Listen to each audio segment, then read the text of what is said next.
going live and the hangout is live. Hello. What's up? Welcome. What's going on? Welcome to another episode of What's Working Now with Willie and Daria. Servant leaders at your disposal. And the talk today is going to be about the menace, the necessary evil of this trade and any type of trade where you are exchanging product or service with people. It is known as cold calls or cold calling. If you don't know what that means, it means simply this. It's that moment when you cannot talk to anybody else in your family, friends, college, work associates, all those people who know you're kind of warm and fuzzy with. It's time for the pedal to meet the metal or whatever it says, and you got to talk to strangers, people you don't know, people who don't know you, people who don't like you and you may not like, people who don't trust you and all that other good stuff. Yeah, that time. That is the time when most people back out, take a hiatus, find all kinds of excuses not to do their business or provide their service because psychologically they're concerned about being rejected. But you know what? There's good news, right? There is good news. There's good news. I have. Because today, Willie is going to show you how you can turn your cold market into a warm market. Better yet, you can turn it into dollars with just three magic, powerful steps. Maybe I shouldn't use the word magic because there's nothing magical about them. Right. They're very simple. You just need to do them and keep doing it until it becomes comfortable for you. And you have to be mindful of the process. So let me just get started, get right in it. Get right in. Going. First and foremost, you got to have confidence. Where? Not just in yourself. Confidence in yourself is meaningless if you don't have absolute confidence in your product. Just imagine this. If you had that special Bluetooth pill that could magically transform life. In other words, if somebody is ill, somebody is dying, and you just pop that pill and then they're restored to full health.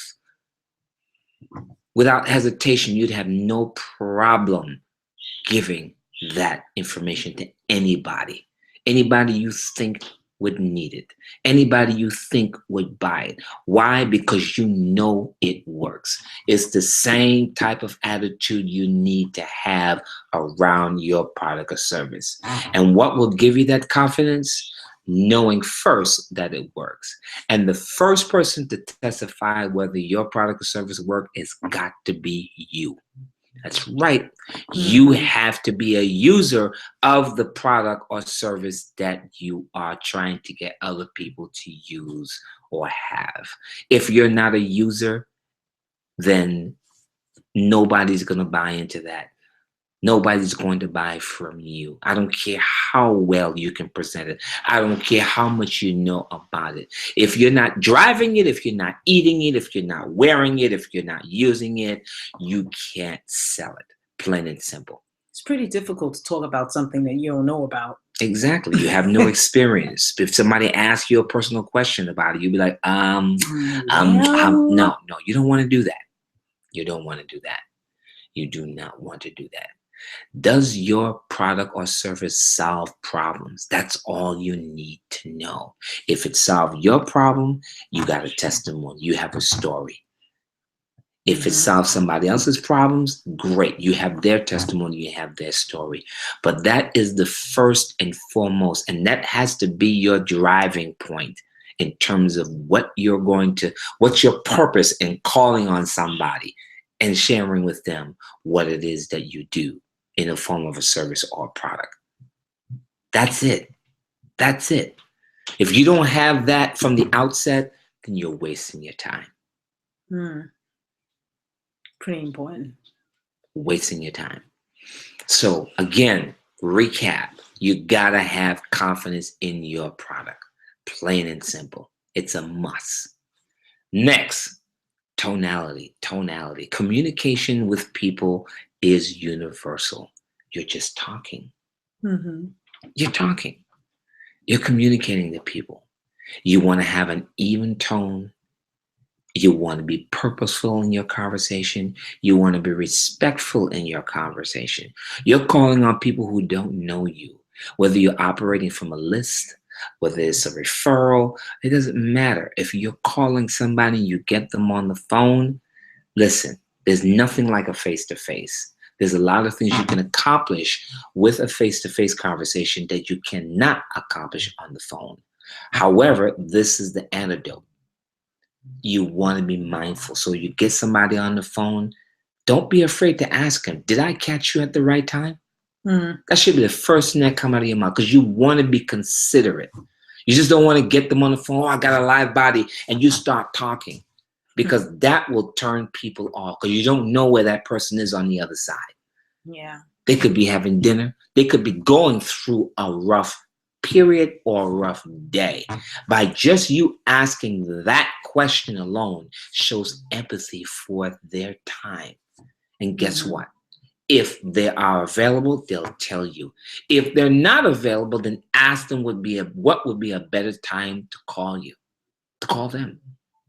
And you want to have a 3-strike rule. You call the first time, they put you off. You call the second time, they put you off. Third time, that's it. Move on. They don't want anything from you. They just don't know how to say it. You have to be the determinator to determine that that's not a good fit for you. You don't have to throw the name away. But right now, while you're doing this is not a good time. After you get through your list, or after you get through your whatever, then you can put those back. You can put those on the back burner and come back to them if you so desire. Yeah, but definitely, you want to move on.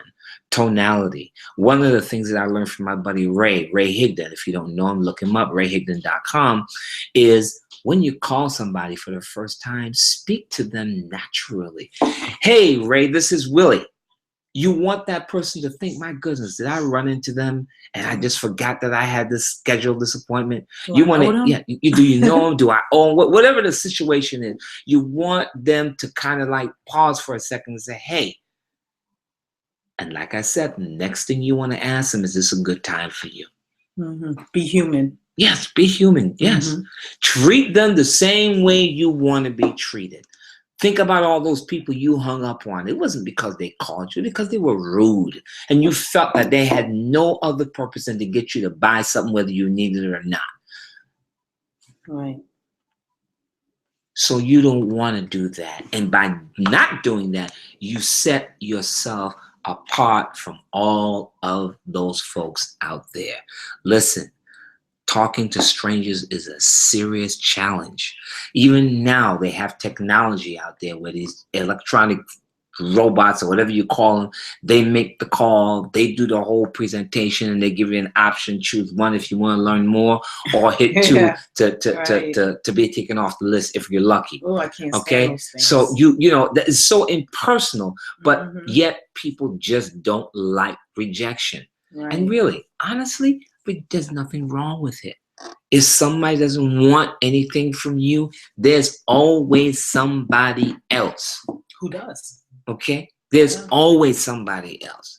Whether they do want it from you or not, there's always somebody else to speak to. You got to always remember that, because if you don't think along those lines, then when those people start saying no, all of a sudden in the back of your mind, say, well, you know what? There's nobody left.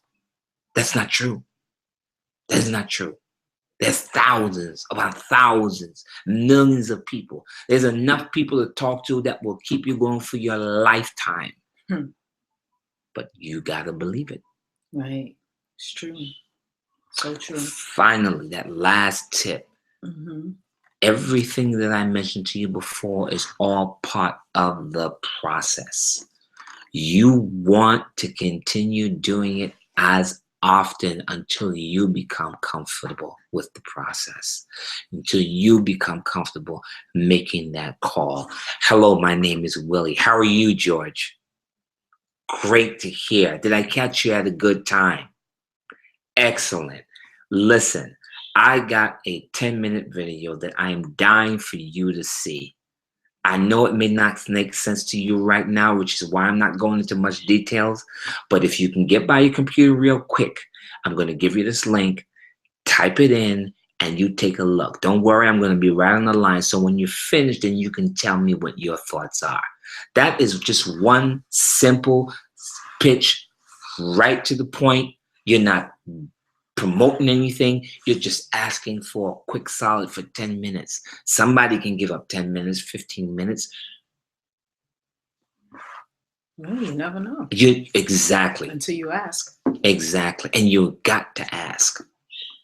And when you're talking to people, whether it be face-to-face or online or whatever, you have to be asking questions. You have to be asking questions. Let me say it again. You have to be asking questions. You're not asking questions, you don't control the call. Speaking of questions, Willie, how do you feel about scripts? Scripts. Dump the script. Dump it. Dump the script. Scripts are not natural. One of the main reasons they're not natural is because no one person can write for everybody in every situation. Just can't. They just can't. And the other thing is, most people who are out there writing these scripts have had huge success, but as what's the gentleman's name? Eric Worre. In his trainings, he talks about how the marketplace, particularly people who know you, they will reward you and punish you for your past experiences prior to you doing whatever it is you're doing. Let's say you're working for Grape Ready Grape company right now, and you used to be a teacher. Well, in their mind, you went from teaching to selling Grape Ready Grape. What the heck do you know? So here you are, you got a script that somebody who is with Grape Ready Grape company right now, and they're knocking it dead. But that person's previous experience, they used to be a insurance salesman. They've been doing it for 20 years. They have a roll of approximately 100,000 people that they've sold over that 20-year period. They sold this life insurance policy. They did a burial policy. They did a college fund. They sold annuities. Pretty much all these products to the same family. So guess what? When they get on the phone and they tell so-and-so what, and they go for it, it works. But it wasn't what they said. It was the relationship that they had. Right. So remember, these people knew them from this guy or gal doing the life insurance industry. They were running their business and they decided to get out. Just like everything else, people change. So I'm not doing life insurance anymore. I'm doing Grape Ready Grape. And listen, I think they have a great offer for you. So this is what they tell these people, and these people will buy for them. Guess what? If they came and they were selling dog poop, they would buy from them because the relationship has already been established. It's true. It's true. So that script, it's not going to work for you. School teacher, Grape Ready Grape. Yeah, I recommend that you can look at scripts and get ideas and then turn those scripts into the language that you speak. Yeah, you can do that. You know, get the ideas, but don't copy it word for word because it will sound weird. And don't regurgitate it word for word because they're not your words. Right. It sounds weird if you don't speak like that. They don't even represent you. They don't represent you. They only represent the person who used them in the first place. You know, and again, it's not that these folks, you know, are doing a bad thing. It's just common sense. And they think, well, listen, if it worked for me, it should work for somebody else. And that's not necessarily, it doesn't translate like that. No. It doesn't translate. You know, everybody has a unique thumbprint that identifies them as who they are. So you have to craft your own sales presentation, your own presentation. I shouldn't even use the word sales, but you want to craft your own presentation, Right, your own style. your own style. Yes, your own identity, your own unique script, if you will. Mm-hmm. Yeah, for sure. For sure, for sure, for sure. And again, what I'm talking about doesn't require any experience. It doesn't require any prior knowledge. You can get in right from the jump street. Yeah, you want to understand your product and service. I mean, particularly when you're if you're in the, let's say, diet field, that's very important because um, certain um, pills, certain lifestyles dictate that people will have questions if they are dealing with hypertension, or if they're dealing with cancer, or they're dealing with any type of disease, and they want to embrace what you have to offer. They got questions, so you definitely want to be able to answer those questions, or at best, if you cannot answer them, then you should be able to direct them to a website, or tell them, listen, this is XYZ. Consult with your personal physician for clarity on how to use this product. Mm. Mm. Okay, that's important. That's important. You don't have to have all the answers, but you want to be in the driver's seat of authority as it relates to your product or service, because the bottom line is you are the authority. That person may have heard about Great to Great Company, but they will only get to know about Great to Great Company through the exchange that they have with you. Right, so true. I have another question. How did you feel about cold calling when you got in this industry? Was it something that was easy? Well, was it something difficult for you? I was Oh, petrified of cold really? calling. I So, was petrified because the bottom line is hmm I was more concerned about people saying no, and I needed them to say yes, because at the end of their yes was my commission. mm, okay, all So right, I didn't have the luxury of learning this stuff and cultivating this stuff and so on and so forth. Because every time somebody said no to me, that means at the end of the month, I wasn't getting paid, or mm, I wasn't making enough money to cover all my expenses. So yeah, I was petrified of that stuff. oh I wow, forced myself to do it, and, right, and right. I went through the motions, but I would have been a lot more effective had I known back then what I know now. My first experience was with insurance. Hmm. I was selling insurance, and back in those days, you bought leads, and then I also did telemarketing. I used to do telemarketing for the museum. No, I'm sorry, not the museum, the Metropolitan Opera.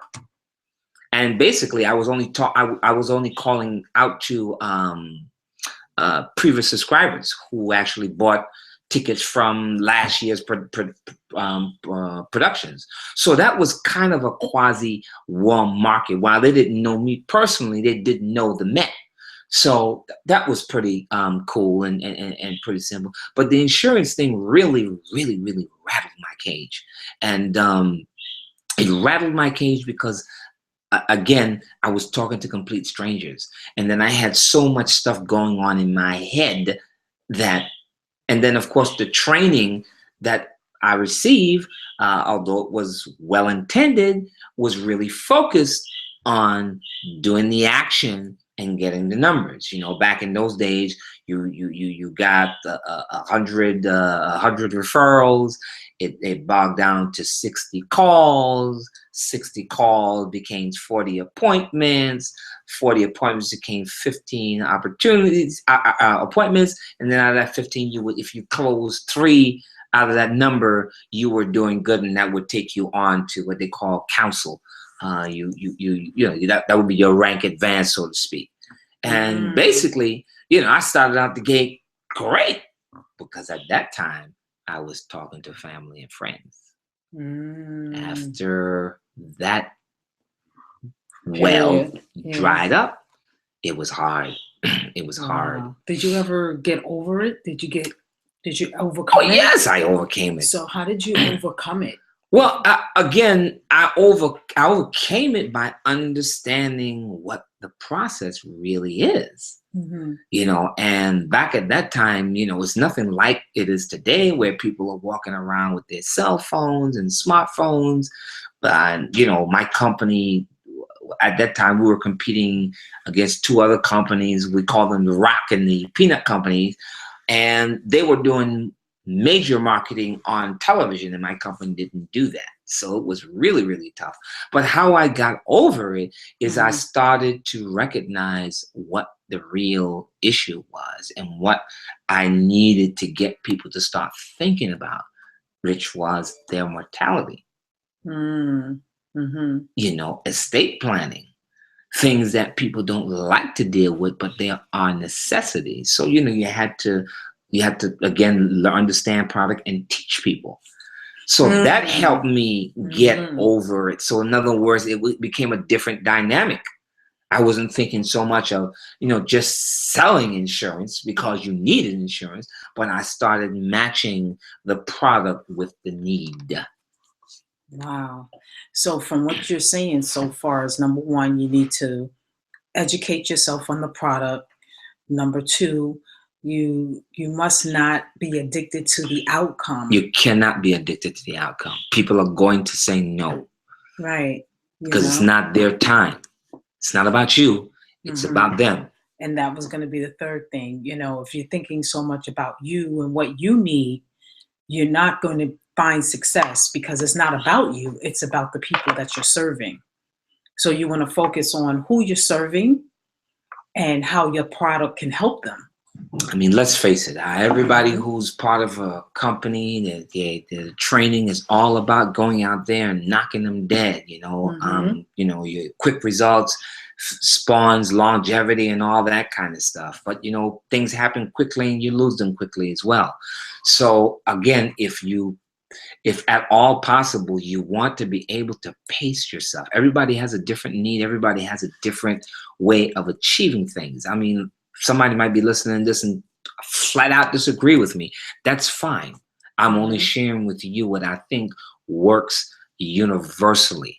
If you, are confident without a doubt about what it is you're offering, because it solves problems, that is your purpose. Two, you gotta have the right tone when you're speaking to people. You can't sound so upbeat that people think you're either on Red Bull or some kind of speed thing. Okay, whereby you're talking a mile a minute and they can't even hear what you're saying. Right. You can't do that. It has to be a level tone, and you have to have that authority in your voice, and you have to have that conviction that you're there to serve them, not yourself. Right. And then finally, the repetition of doing these things is the way that you perfect the craft. Okay. Right. It is the repetition. And once you do it often enough, then you become comfortable. When you're comfortable, then you are successful. All right. Well, it sounds good. I mean, yeah, awesome. That was fantastic. It's I mean, it took me a while to get here. Make no mistake about it. And it does. It took me a while to get there, and I'm hoping that I am shortening the learning curve for you. Right. That is my hope, and that's the reason why we decided to put this call together, because it's important. I mean, calling is part of the business. Yeah, I wish we can talk to everybody that we know. We know. I wish everybody would have a open demeanor to what you have to offer. I wish when you did one ad, everybody can see it and understand it as quickly. But those are pipe dreams. The reality is that most people are afraid. They don't want to be left holding a bag of negativity, meaning that I purchased this and it doesn't work for me. I purchased this and I had a question and I couldn't find you anymore. I purchased this and whatever the situation is. People don't want that experience. You don't want that experience. So if you keep that in the back of your head when you are speaking to them, that way you can be much more passionate and have more zeal and more concern about their well-being, then people will buy into that. Because at the end of the day, people will buy from people they know, like, and trust. Yes, for sure. So know that this is not something that happens overnight. It is a process. And during your process, make sure that you are listening to positive content Yes, daily. every day, To every day. and Make that it your business to listen to positive content every day. Block out a time, whether it be 10 minutes, 5 minutes, a half an hour, whatever time Mhm. you can allocate. You want to keep the positivity pumped into your consciousness because guess what? If you don't, something negative will fill the space. For sure. And then it will keep you back and you And know, that will also cripple you from making that phone call. for sure. There are people who So pump themselves up before a call. I mean, yeah. they get psyched up. Like boxers get psyched up before they Mhm. fight. Mhm. Basketball, football, they all psych themselves up. If that works for you, Do it. do it. Do it. Do it. Do For it. Do sure. it. Also remember, whatever it is that you decide to do, that's your journey. Don't expect anybody who's around you to understand it. If you can get support, that's great. But don't expect them to understand it. And they won't get it until you finally get it for yourself. Yes. So that concludes our mastermind for today. If you would like to connect with us, you can go to Willie and Darius Unstoppable Entrepreneurs. It's a group that we have on Facebook. If you're not a part of our group, you can request to be a part and we will add you in, and we would love to hear your comment on our mastermind today. And join us next week, same time, 4 o'clock next Sunday. That's our new time. We used to do that too. This is our new time, 4 o'clock. Yes. So we are excited. Hope you found value in this. Again, join the group, leave a comment, let us know what you're thinking. And if you want us to cover something, in let us particular, know. Let us know. We'll cover it. absolutely. Until then, have a blessed week. Ciao.